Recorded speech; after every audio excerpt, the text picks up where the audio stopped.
Olá, seja bem-vindo. Terça-feira, dia 2 de março, agora são 9 horas da manhã e está no ar o Bom Dia Jacareí. A gente começa trazendo a você os números da pandemia aqui na cidade.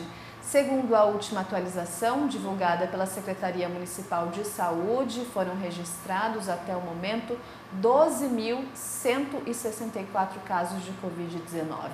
Desse total, 11.657 pessoas já se recuperaram. Ainda aguardo o resultado do exame. Acho que sumiu a tela aqui, depois a gente volta a trazer os números. Eu vou falar aqui só alguns importantes. A questão do número de óbitos permanece em 288. Em relação ao tratamento hospitalar, os números infelizmente continuam subindo. Então, dos casos confirmados, são 31 internações, sendo 13 em UTI. E dos casos suspeitos, são 30 pessoas internadas e 6 permanecem na UTI. Os dados voltaram, então você vê aí 12.164 casos confirmados, os recuperados e também o número de óbitos, como eu falei, que permanece em 288. A gente tem aí a arte da vacinação, pessoal, se puder colocar na tela, a gente tem sim. Então, por enquanto, a gente recebeu 18.062 doses. Desse total, já foram aplicadas 11.385. Da primeira dose, quem já tomou foram 8.602 pessoas e a segunda, 2.783. Esse número representa 3,65% da população. A gente está devagarzinho, mas que bom que a vacina chegou e nós estamos caminhando. Lembrando que esses números são atualizados de segunda a sexta-feira pela Prefeitura Municipal e, claro, a gente traz sempre essas informações aqui para vocês. Hoje nós estamos recebendo a nutricionista Michele de Benedictis, não sei se eu falei certo, Sim. é isso mesmo? Bom dia, Michele. Bom dia, obrigada pelo convite. Assunto muito importante nesse tempo, né, que a gente está vivendo de uma forma diferente, uma rotina diferente, quase um ano, quase não, a gente já completou um ano de pandemia, muita gente precisou ficar em casa, a gente inclusive orienta a ficar mais tempo em casa. Sim. Como que isso tudo afetou a alimentação, Michele? Ficando mais em casa e mudando a rotina, né, de uma forma muito brusca, logo até que a pandemia, né, ela se instaurou e que foi classificado como pandemia e todas as mudanças, né, de rotina. Eu lembro por mim mesma, né, que a partir do dia 17 de março eu parei tudo, fechei meu consultório, mudei as minhas atividades, meu filho passou a ficar em casa e de repente a gente se olhou e falou, nossa, e agora? E todo mundo acho que se deparou com a mesma pergunta. E o que fazer? Com as crianças em casa, a gente numa rotina que a gente não saía no começo, acho que nem para ir no mercado, que estava todo mundo com muito medo do desconhecido. E aí, nessa mudança de rotina, a gente passa a inventar o que fazer. Principalmente quem tem filhos, né? Comida está sempre envolvida, né, Michele? Não tem jeito. E esse passou a ser o programa das famílias, né? Inventar, entreter as crianças, vamos assistir um filme com uma pipoca, vamos fazer um bolo, vamos pedir algo num delivery. E isso passou a ser o programa das famílias. Essa, como eu te falei, nas melhores das situações. Aí fora o outro caso de ansiedade, né? Eu sinto mais vontade de comer porque eu estou mais ansioso, o desejo por doces, né? Aumentou bastante o consumo de bebida alcoólica em casa, eu digo, pelo próprio fator emocional muitas vezes, né? Que estava abalado ali. Então foram algumas mudanças e que na verdade as pessoas se viram um pouco foram pegas de surpresa e sem saber o que fazer com o novo ali, que foi de repente, né? Muito rápido. E o que eu faço agora? E houve essa mudança de horário, né? Tá em casa, acorda mais tarde, almoça mais tarde, come nos intervalos de forma errada. Aquele planejamento mudou totalmente. E o que mexeu muito com o gasto calórico, a gente sabe que se faz um saldo calórico, a gente ganha peso, o déficit a gente perde. E pela própria mudança da rotina, porque a gente não saía mais, então aquele deslocamento básico, né, do estacionamento até o local do trabalho, eu vou levar o meu filho para a escola, eu vou até um supermercado, então o deslocamento básico do dia a dia, que isso a gente não percebe, mas isso tudo também tem uma demanda calórica, que parou de ser gasto, né? E o aumento do consumo alimentar. Então, assim, para mim chegou, e para as colegas que eu tenho conversado, ganho de peso, né? Algumas pessoas, até pelo ganho de peso, pioraram algumas condições de saúde que têm relação, inclusive, com o fator de risco para a Covid. Como, por exemplo, o sobrepeso ou obesidade pode levar a uma resistência à insulina, pode aumentar um colesterol. A resistência à insulina é uma pré-diabetes, né? Para quem não sabe. E a própria pressão passa a piorar. Quem já tem uma hipertensão, quando ganha peso, isso pode ficar descontrolado. Então, os fatores de risco aumentaram. Que desafio, nossa, né, para todo mundo. Daqui a pouco a gente volta a conversar mais com a Michelle para falar quais são os caminhos que justamente a gente pode trilhar para superar esse momento tão difícil. A JTU retirou cobradores de linhas de ônibus com menor fluxo.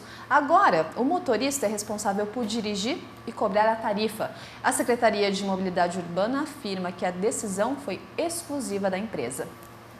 Quem utiliza o transporte coletivo municipal já percebeu que em algumas linhas a posição do cobrador não existe mais.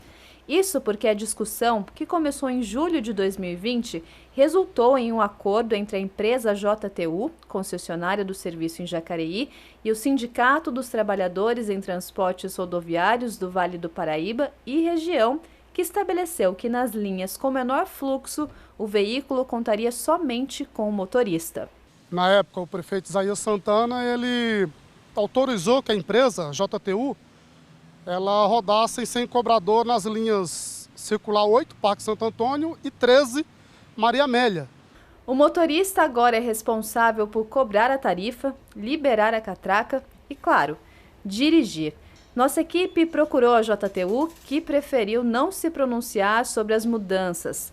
Já a Secretaria de Mobilidade Urbana afirmou que não houve nenhuma interferência do Poder Executivo na decisão da empresa.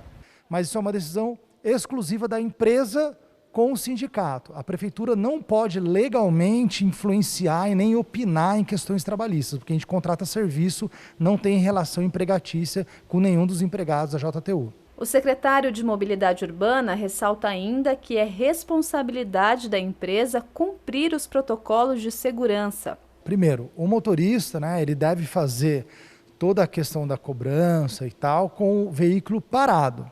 Ele não pode fazer nada com o veículo andando exatamente pela questão de segurança. Então, qualquer tipo de descumprimento desse tipo de situação, a gente sugere que seja encaminhado para que a gente possa acompanhar e pedir que a empresa faça melhor orientação aos seus empregados e tal, para que isso não ocorra. A ausência do cobrador é uma realidade desde o início dos anos 2000, quando alguns micro-ônibus operavam somente com motorista. A fim de proteger a classe, em 2017, o vereador Paulinho dos Condutores levou à Casa Legislativa um projeto de lei que garantia a presença, dentro do transporte, de 2 funcionários, sendo um deles responsável pela cobrança da passagem e orientação de passageiros. No entanto, apesar de aprovado por unanimidade na Câmara, o projeto foi vetado pelo prefeito em razão de inconstitucionalidade. A discussão voltou a ter importância por conta da pandemia. O número de passageiros caiu significativamente em algumas linhas e horários. Com a queda, claro, houve diminuição da renda, ocasionando as demissões. Como alternativa, muitos funcionários aderiram ao programa de demissão voluntária. Colaboradores que tinham intenção de se aposentar ou mesmo de sair da empresa foram desligados. Já tinha muita gente afastado, por conta do decreto, tinha muita gente querendo sair e a empresa iria demitir. Para a empresa, seria o óbvio para ela seria demitir os mais novos, porque a folha ficaria muito mais barato.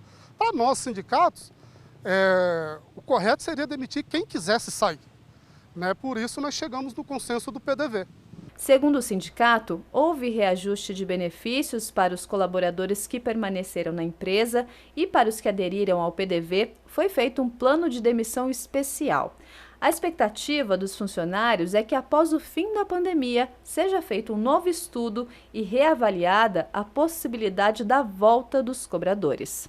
Nas linhas que foram estudadas, que houve um estudo tanto por parte do sindicato como por parte da empresa, houve estudo sobre as linhas de baixas demandas. Essas linhas, com a volta, se Deus quiser logo, volta tudo ao normal, com a volta aí sim, aí haverá um outro estudo se haverá necessidade de voltar ao cobrador. Se houver, sim, voltará. Se não houver, continuará do jeito que está.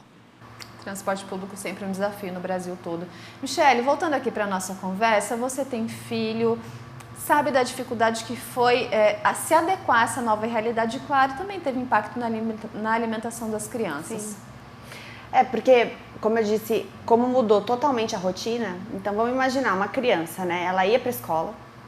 Na escola, ela tinha no mínimo aquele intervalo, aquela movimentação, né? Depois ela voltava, tinha o horário certinho para refeição e à tarde ou volta para a escola, ou tem os esportes, né? As atividades. Para quem mora em condomínio, em prédio, ou brincar na rua, também tem o entretenimento. Isso tudo tem a demanda calórica, que foi cortado. E no momento que o corpo ele tem esse desbalanceamento calórico, naturalmente, mesmo que mantivesse o mesmo consumo alimentar, existe uma tendência a ganhar peso por causa desse saldo calórico. Só que, além disso, infelizmente, também teve o aumento do consumo para as crianças e o paladar infantil é um pouco diferente da maioria dos adultos. Criança, eu falo porque eu percebo pelo meu filho e pelos meus pacientes que são crianças, preferem doce. Né? Então, adoram uma bala, adoram um chiclete, adoram um chocolate e pedem muito isso. E aí, qual que é o maior desafio? Controlar. Então, a dica é, coloque horário. Eu não digo que a questão seja proibir, sabe? Porque eu acho que este não é o caminho. Sempre que eu falo, pensando em saúde, vamos manter o equilíbrio, ensinar para a criança o que causa o excesso de um doce, quais os problemas de saúde que o consumo excessivo pode acarretar, explicar os alimentos que são bons e que trazem esse equilíbrio, as funções dos alimentos, né? Eu tenho desafios com o meu filho, mas eu converso muito com ele. É um trabalho que, assim, eu falo que eu estou catequizando meu filho para que depois, na vida adulta, ele tenha o paladar bem aberto e ele entenda a importância desses alimentos. Você tocou num ponto extremamente importante, o consumo do açúcar, que não é um desafio só para as crianças. A gente também está estressado, come um docinho, dá uma acalmada. Tem uma ligação biológica essa questão do açúcar e, claro, efeitos muito negativos para o nosso organismo. É porque o açúcar, né? Vamos pensar no açúcar de adição ou nos doces, por exemplo. E o mesmo efeito dos carboidratos de farinhas mais refinadas, que tem uma digestão mais rápida. Então, o nosso corpo ele tem muito menos trabalho para digerir esse tipo de alimento do que uma proteína, por exemplo. Né? A digestão é rápida. E esse tipo de alimento, principalmente o açúcar, aumenta a produção de alguns neurotransmissores de bem-estar, de prazer. É por isso que muitas vezes a gente come um chocolate ou come um pãozinho e fala, nossa, que gostoso, como eu me sinto bem quando eu como esse tipo de alimento. É porque existe uma relação bioquímica com este consumo, tá? Não é só o sabor que é gostoso, não é só a crocância, a temperatura do pão quentinho, e nem só do chocolate. Esse doce, nossa, esse chocolate ao leite maravilhoso. Isso também provoca algumas reações, né, metabólicas que dão prazer. Então é bioquímico e quanto mais a gente consome e cria esse vício, mais o nosso corpo vai pedir. Então é diferente da gente criar um hábito, todo dia depois do almoço eu como um chocolate. Saiba que você está viciando o seu corpo nesse tipo de alimento e criando uma dependência até química. Porque todo dia naquele horário, com a energia rápida e com a produção de neurotransmissores, o seu corpo habituado com aquilo, momento que você quiser tirar, porque deu algum problema de saúde ou porque ganhou peso, você vai notar uma certa dificuldade. Como se fosse uma dependência mesmo. Por quê? Porque é bioquímico. Uau, que desafio. Daqui a pouco a gente fala um pouquinho de como superar tudo isso, né? O governador do estado de São Paulo, João Dória, anunciou ontem pelas redes sociais que assinou um decreto para reconhecer as atividades religiosas do estado como serviço essencial. Assim como outros serviços, os espaços religiosos deverão respeitar as determinações da Vigilância Sanitária e os protocolos da Secretaria de Saúde. No Plano São Paulo já estava prevista a realização de missas e cultos, seguindo as regras sanitárias e também de distanciamento social na fase vermelha, que é a mais restritiva. O decreto será publicado hoje no Diário Oficial do Estado de São Paulo. O contribuinte já pode negociar pela internet descontos de até 90% de multa e juros sobre dívida ativa. Quem nos traz mais informações é a Isabela Correia. Isa, bom dia, é isso mesmo? Como funciona? Bom dia a todos. A Prefeitura acaba de lançar 3 novas modalidades de negociações para quem está inscrito na dívida ativa. Essas pessoas conseguem descontos nos valores de multas e juros vencidos de débitos tributários e não tributários. Os descontos já podem ser solicitados pela internet. Só para vocês terem noção, quem conseguir pagar esse valor em uma vez consegue um desconto de 90%. Para quem for pagar em 9 vezes, consegue um desconto de 75%. E 50% para quem conseguir pagar em 21 vezes. Toda negociação é feita de maneira online, justamente para evitar a aglomeração. Então, para você conseguir fazer esse desconto e ter acesso a mais informações, é só acessar o site da Prefeitura, jacareí.sp.gov.br. Lembrando que para quem já está realizando um acordo com a Prefeitura, mas gostaria de implementar com essas novas modalidades, é só vir aqui na Prefeitura de Jacareí no Atende Bem. Para isso, é necessário realizar agendamento no número 156 ou 3955-9000. É com vocês aí no estúdio. Obrigada, Isa, pelas informações. A reunião dos vereadores com a Secretaria de Meio Ambiente e a EDP resultou em planos de poda de árvores e abriu um canal de comunicação direto com a empresa prestadora do serviço de energia aqui no município. Vereadores de Jacareí reuniram-se com representantes da EDP e a secretária de Meio Ambiente a fim de cobrarem respostas em relação aos problemas com o fornecimento de energia na cidade.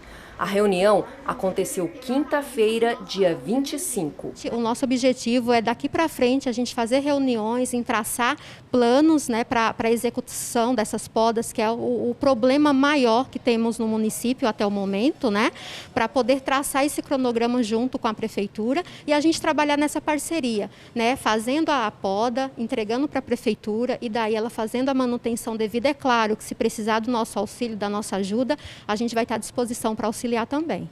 Eu devo fazer uma reunião mais técnica com a EDP nos próximos dias para avaliar como é que nós podemos fazer então essa parceria e melhorar o serviço. Muitas ideias foram colocadas aqui do que pode ser feito, né? Além dos problemas, os vereadores fizeram propostas e nós vamos nos aproximar para fazer com que algumas dessas propostas, com certeza, cheguem até a população na forma de programas, projetos e serviços.